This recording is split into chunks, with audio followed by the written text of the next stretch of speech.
Hello and welcome back to Yapology 101. This is episode 19, and today I'm going to be talking about high school bullying, why you need to get over it, and how to get over it. And I've been thinking about this topic for quite a long time. If not since I got out of high school, I've been thinking about the bullying that I went through in high school, which is the case for the majority of people who have dealt with, harsh bullying in high school or bullying in high school at all. Even teasing can leave a pretty impressionable mark on your entire life and your soul. But I kind of wanted to talk about my relationship with my experience with high school bullying, and not just my relationship with it, but how my relationship with it has changed and how I've had to change it in order to start my life and be able to live a life. Because I do not think it's possible to live a healthy, sustainable, grounded, like a good fucking life when you're constantly held back by the fact that you were bullied, growing up in those formational years of your life. Those years that genuinely form your idea of who you are. Your identity is built during this time when you're a kid, when you're a teenager. You're kind of making your first introduction to socializing, getting to know other people, meeting other people for the first time. That usually happens in school. And when you are almost instantly outcast from society as soon as you enter society, that can give you a sense of whiplash and a disconnection from your identity. Because I feel like, obviously, high school bullying or any sort of bullying during those, foundational years kind of change your composition of your brain. It really changes the composition of your brain. It changes your whole relationship with identity and your own identity. And for me, it definitely did this. And for many years during high school and even after high school, I let the fact that I was bullied hold me back from even figuring out who I was outside of that bullying. And I do want to say, and it is hard. It is not something that I think we should brush off and say, oh, it doesn't matter. You just got to keep living your life. Well, you do. But it does matter that happened to you. Those things aren't okay.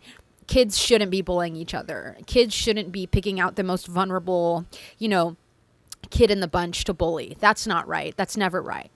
But once you're out of that environment of high school or middle school or even elementary school, and you're completely alone, you're not surrounded by your peers, you're not, in a position to be taken advantage of because you're obviously the vulnerable one. You can't keep latching on to the identity of the bullied child. And that was my issue, especially in the first years of my adulthood. I'd say 18, 19, 20, 21, even 22. I'd say that I only started to kind of get over it, I would say, and move past it like 23 and 24, which I am right now, right? So it's taken quite a long time for me to get to a point where the bullying I experienced didn't completely and directly inform who I believed I was, my entire identity, and, kind of informed what I should expect in life and how other people were going to treat me throughout my life, and that I'd never be able to escape that cycle. That's kind of how I was living. And I wouldn't be surprised if the majority of people who have went through something like that are living in that same mindset. And to give you a bit of background on the bullying I experienced in school, it was pretty harsh. I mean, I was already, bouncing between two abusive households every week, dealing with both physical and mental abuse from both households, and just dealing with a lot of really heavy stuff at home that the majority of kids in my school, because I went to an international school, I went to a school where you actually had to pay a tuition. I went to a school where a lot of these kids were living picture perfect, ideal lives, very Nepo baby type of lives. You know what I mean? Without, I guess for the majority of them, without the famous parents, just they were rich. They had, they had a sustainable life. They had a stable life. And that's not something that I had at home. In fact, I had the opposite. My life was absolute chaos all the time, and I never knew a moment of stability. And that definitely informed my identity outside of the bullying. But then I'd go to school. And school was kind of my escape from my home life, as it is with many kids who have, a really rough home life. School is that one place where you don't have to look over your shoulder constantly and manage the emotions of everyone in the house and avoid violence and avoid ridicule and judgment. But what's funny is usually those kids who experience that rough home life, when they get into the school system, their peers it's almost like they have a spidey sense, like a sixth sense, where they can sense that you do have a bad home life and therefore you are vulnerable to be taken advantage of at school. And I think that my peers definitely were aware of that. It was pretty obvious. I was the only one who showed up to school late every day. I obviously was kind of strange, I don't know if it was my autism, but people could tell there was something off about me.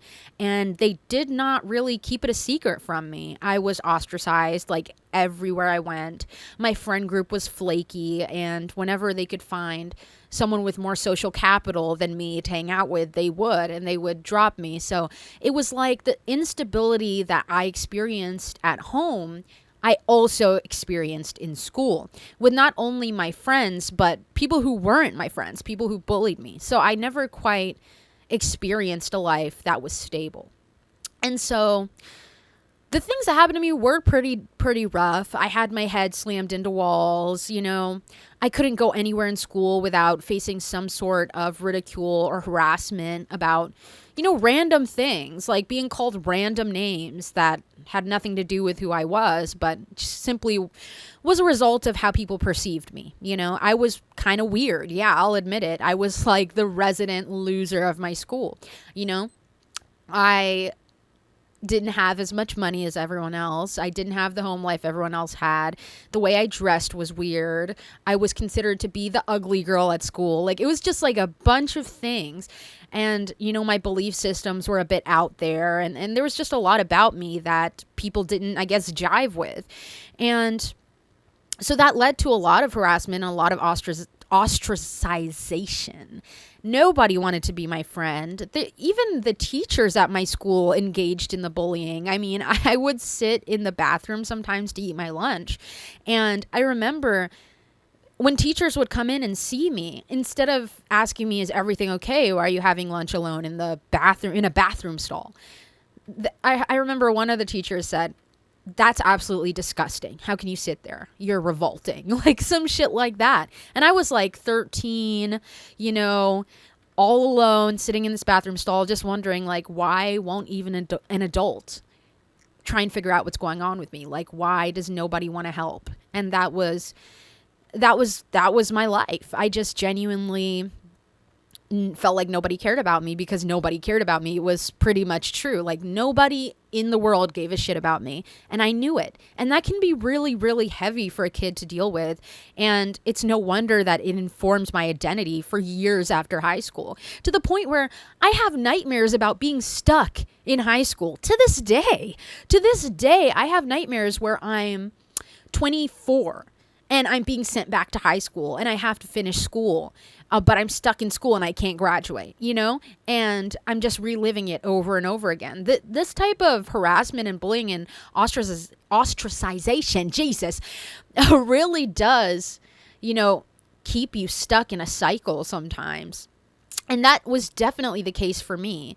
And, it was even to the point where my high school friend group was totally aware, but they continued participating, in this kind of like microbullying, which is where I kind of, outside of my parents, first experienced this underhanded way of bullying, this underhanded method of bullying. And I didn't really pick up on it for a long time because, if you have autism, you don't really realize sometimes, even when the closest people to you, especially when the closest people to you are, trying to make a joke out of you almost while you're right there in front of them. But I did have one of my high school friends reach out to me a couple of years ago for a phone call. And he called because he wanted to apologize to me. And I was like, okay, sure. So he called and he did an apology. And then he said, and this stuck with me for years after he said it, I'm not going to lie. It was one of the craziest, most sociopathic things I've ever think anyone's ever said to me. I don't know. Or I've heard come out of someone's mouth, and I really wondered, like, you really just said that. And I wonder if you realize how crazy that sounds. But what he said was, yeah, we all kind of targeted you because we knew you were the most vulnerable in the school. So we knew it'd be easier to target you. You know, you obviously, you had a bad home life and you were obviously the weakest one there, the weakest one in the school. And everyone knew it. And everyone knew you were the weakest one. So it was just easy. and that like blew my mind because it was like, the weakest one. Mind you, this guy was my very best friend. Like, I would have done anything for him. And that was what was revealed as to how he thought of me the entire time we were best friends. So it was really quite strange. And I will say in the environment that I went to school in, there was no shortage of sociopathic personalities. I'll tell you that right now. It seemed like all the teachers and all the kids lacked empathy in a really startling way. And I definitely received the brunt of that because I think I was a very sensitive child and a very giving child and I did hate myself. And I kind of loved everyone else, and I really wanted them to love me, but obviously that wasn't the case. And, you know, even for like a smidgen of love, even if it was fake, which obviously it was, I would do anything for that. Yeah. So I think obviously I appeared weak, but in actuality, I think I was just sensitive. And I think I was, to be honest, it feels weird to say this, but I think I was kind. And I don't think a lot of people at my school were kind. You know, I think it was just really easy. I was just a really easy person to pick on. I was just probably the easiest person to pick on. And saying that now, I really still can't wrap my head around why anyone would seek out the easiest person to pick on. This is another reason why I really hate hierarchy, because I feel like I was the victim of it for my entire life, as many people probably also feel. But at some point, I had to look at all of these experiences and I had to look at how I felt about myself. And I had to kind of connect how many of these experiences directly informed how I feel about myself. And how much of how I feel about myself is, you know, actually related to how I genuinely feel about myself. You know, how much of it is just how other people saw me and me kind of internalizing that and taking it in at quite a personal level, because it felt personal. Bullying feels personal. So it makes sense that it kind of informs your identity because it feels personal and it feels true. It feels like it's the truth. But at some point, I had to really, really stop ruminating over it and wondering why, you know, why me? Why me? Why did it have to be me? You know, what could I have done differently that would have made people like me? But, you know, I tried that. It didn't work. I tried to completely change myself. I remember when I started going to school in America, because I finished high school in America.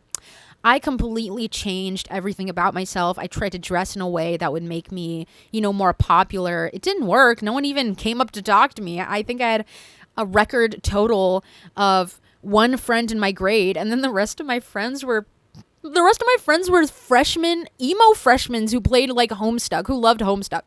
And they didn't even realize I wasn't a freshman. I didn't even realize that they were freshmen because I was in the dumb people math class, basically. So I was with a bunch of freshmen. And I just hang out with them all year. And I felt like a total dud, a total loser. Like it was my junior year. And this is how I was spending it. And it was like no matter what I did, I was a loser everywhere. And it kind of, it did inform my identity. I was like, damn, am I just a loser? Am I never going to, you know... And the basis of being a loser is not being accepted by my peers, which is kind of stupid now that I think about it, because my peers suck. You know, the majority of the people that you'll meet, especially around your age range, like, and especially younger than you, that is something that I've learned, is that the older I get, the less and less I want to interact with anyone younger than me. It's hell on earth. But especially people of your own age, you'll notice a lot of them are not all that it's chalked up to be. You just feel this societal pressure to feel accepted by people who are most similar to you. And that age is definitely a factor there. But yeah, I think I was just way too obsessed with what other people thought about me and, being accepted by a large majority of people and having them think I was normal. That was my thing. It was like, please, can normal people see me as human was my thing. And I guess once I left school and I didn't really have an opportunity to engage in that, into like desperately trying to fit in with anything because I was completely out in the world. There's nothing to fit into. It's like whatever you make it. And I think that's one of the beautiful parts of adulthood that is very overlooked. Like, you don't feel that pressure as much anymore unless you put yourself in the position to. There's kind of a beauty in being lost in adulthood because it means you can completely create your own hierarchy, your own status quo or whatever. You can create it all. It's your life. And I think once I was thrown into that part of my life where it was just my life, I had to reckon with the fact that I had no excuse in punishing myself because there was no one there to justify it, There was no one there that I was desperately trying to get to like me. So I had to desperately try and get myself to like myself. I had to desperately try and gain that from myself. And that was a whole different beast because when you grow up being bullied and, beat up at home and you just like, everyone is like constantly showing you that they hate you and you're worthless or something, which is not true. It's just like, that is just kind of what happens in the brain. That is the information that your brain feeds you to fill in the gaps of this kind of meaningless behavior. Because a lot of the time, these people who bully you or your parents who hurt you, they either don't realize why they're doing it or they don't have a good reason for doing it. It's not because you're inherently worthless. You're just there. And that is something I really had to pay attention to. Oh, I wasn't being hurt because I was worthless or there was something wrong with me. I was just there. It was just convenient because I was always there. And that's something that I had to keep in mind when I was like kind of rebuilding my identity, because that's what I had to do. I had the worst view of myself ever, which is very common for anyone who's gone through that, right? But I didn't want to live that way. And I think a lot of people who go through that type of bullying allow it to inform the rest of their lives. You end up, you end up working at a bowling alley and then like shooting yourself or something. And I just didn't want that. I didn't want that. I wanted to like build my own life that's full of like wonder, and I couldn't do that if I kept thinking of myself as almost a slime on the face of the earth, like a roach or something. So I definitely had to create a whole new idea of who I was. I had to create a new me. And that doesn't mean the old me was bad or worthless. It was just, I'd been told and shown so many horrible things about myself up to that point that it was really hard to build upon that foundation. I had to create a new foundation. And the foundation that I have now, I don't think is like completely rock hard, steady foundation that, a lot of people tell you should strive to be on. I don't think you're ever going to have such a solid foundation that you can never fall through the cracks ever. I think that's really unrealistic for human beings, but I think it's important to have a strong enough foundation in who you are to where, you don't think things like I'm worthless. Like that's not a factor. And that's not that hard to accomplish. I think it's just, you kind of have to be consistent about telling yourself, why are you thinking that? Asking yourself the questions about why do you think that? Oh, it's not yours. It's not your own thought process. Someone else told you this and you absorbed it like it was a truth, but it's not a truth. It's really, really about just kind of like fact checking your thoughts about yourself, because most of it isn't fact. It's just, stuff you've been fed for such a long time that you start to believe it's fact when it's not fact.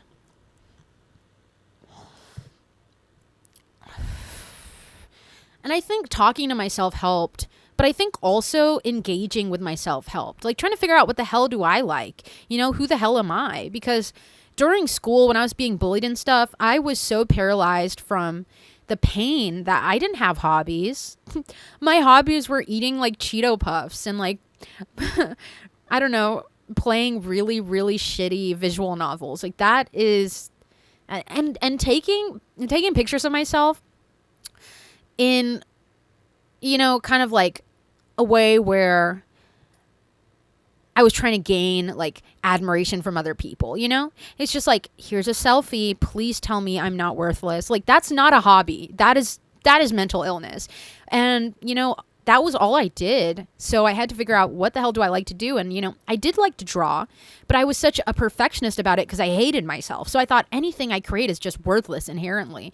And I had to change that. I had to like draw and draw and draw for years and kind of change my mindset about how I drew, because there was a long time where I was like, it has to be perfect. I have to be good at something, you know? I felt like everything I made was mediocre. But that was only because I had a certain standard in my head about what it was supposed to be. So I was almost inheriting these standards that were not mine instead of creating standards for myself. And I feel like creating a standard for yourself is how you can engage with your hobbies. Like, what if your standard is low for your hobbies and you're just doing it for fun? Has that ever occurred to you? Like, ever since I've been kind of engaging with myself more in a less self-hating way, I found myself like doing things without even thinking about it. Like yesterday, I altered a pair of socks. I started cutting off the end of the sock and sewing. Like, I put it on my foot. I started sewing like the notches in between the toes, you know, to make some like toeless socks. And I was like, what am I doing? Halfway through, I was like, wait, what am I doing? I just did a hobby without even having to force myself. I just went straight into it.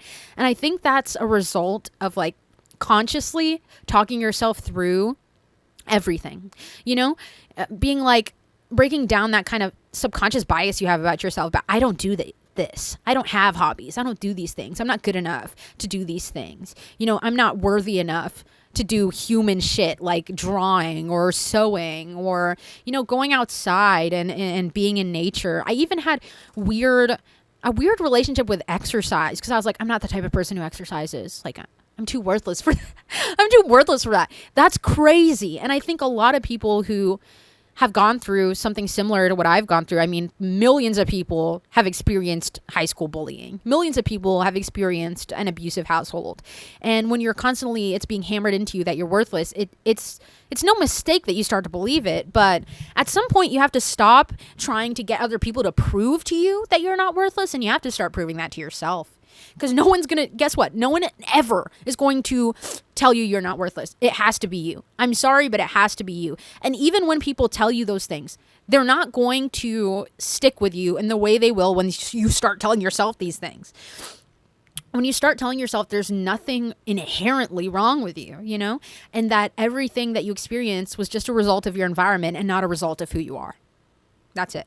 You know, life is a lottery. We get put in situations and places that we feel we're not supposed to be or that we don't deserve to be in, and we stay there long enough until we believe we deserve to be in those situations. And living my life in that way, if I had continued to live my life in a way where I assumed I deserved to be there, you know where I'd probably be? I would probably be addicted to way worse drugs than I've ever tried in my life. I would probably be in an abusive relationship right now. I would maybe be homeless. I would maybe not even be here. Like, there are so many things. I'd probably be in some underground sex work industry because I didn't, you know, that was pretty much, I felt like that's where my life was going. You know, I was like, I could just be a stripper or something. And that would have been, no offense to strippers, I think you guys are pretty awesome. Good for you. But it would have been such a waste of the talents that I have, because throughout my life, the only positive reinforcement I ever got was about, you know, my body or sexual things, because that's the only way I knew how to seek love, you know. And a lot of people who grow up in abusive households or being bullied or even going through sexual trauma, that's a way where you can, you know, inform your identity that you're worth something. But I didn't want to do that, you know, chasing a dopamine high with drugs and, you know, only getting validation on what sexual acts I can perform. No thanks. I wouldn't be doing this, and this is so much more fulfilling than that.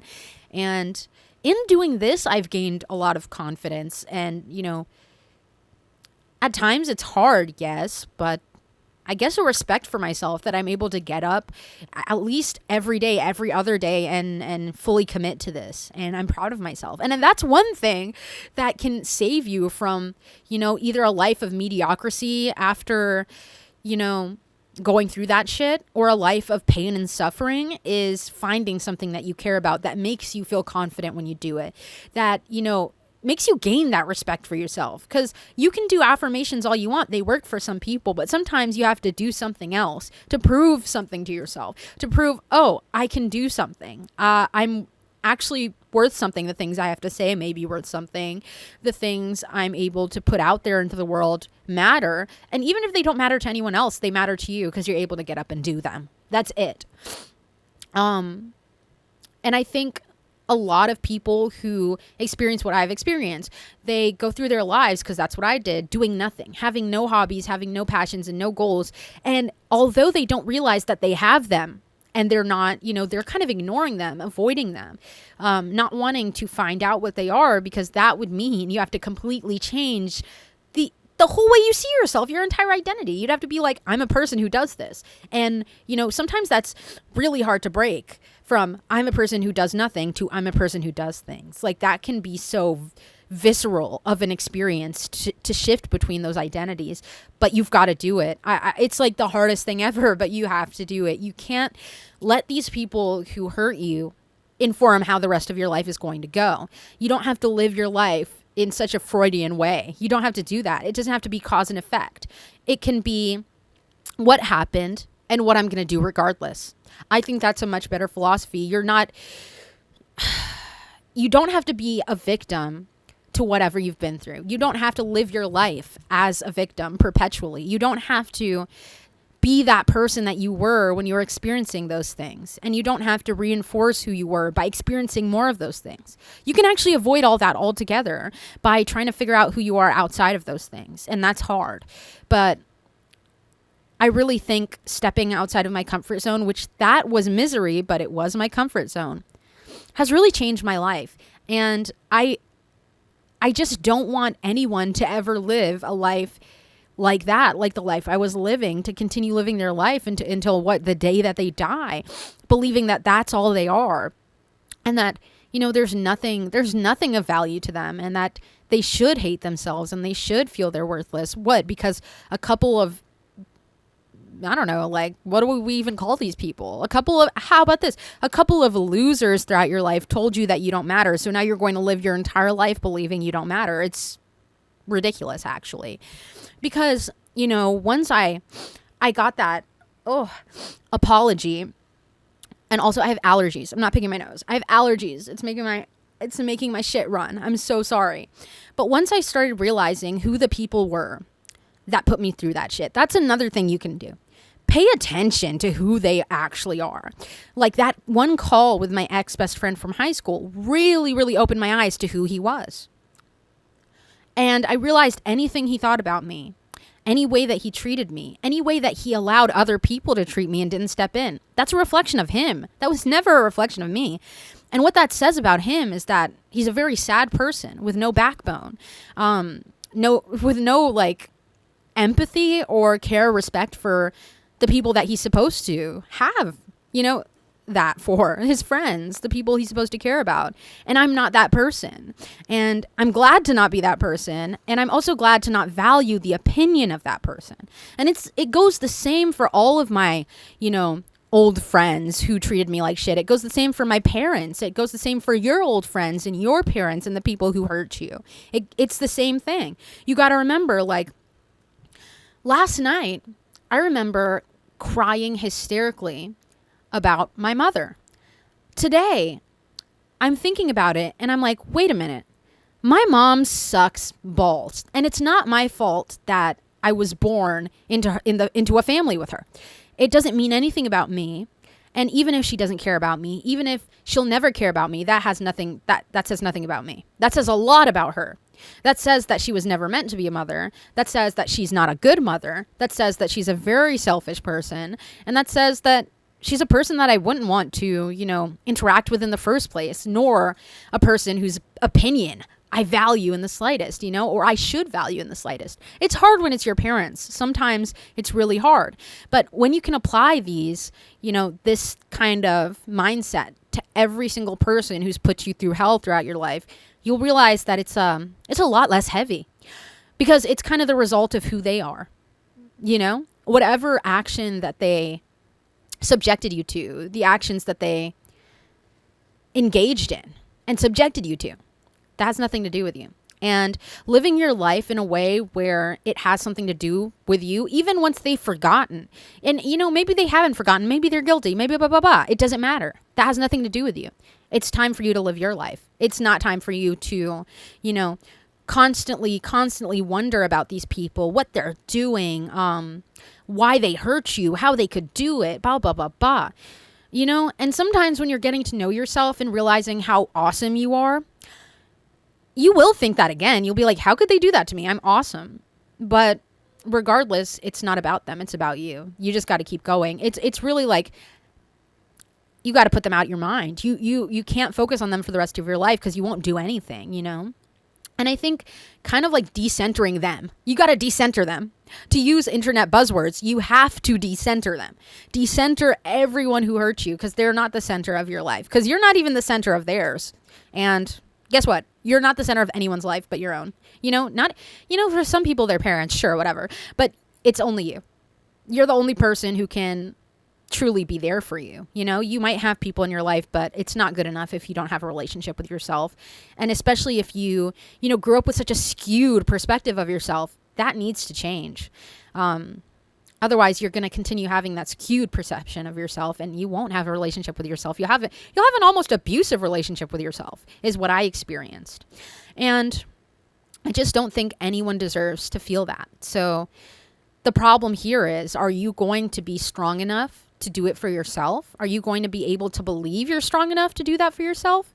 Are you going to break the barriers of who you believed yourself to be and who other people believed you were? To be who you want to be who you feel the happiest being, which is yourself, your true self. Because I promise you, whoever you believed you were was not actually who you were. You were probably pretty awesome. People took advantage of the fact that you didn't know that yet. And that's okay.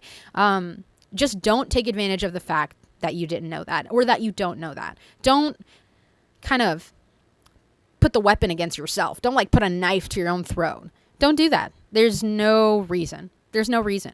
You're doing their job for them. You're continuing the job of the people who hurt you.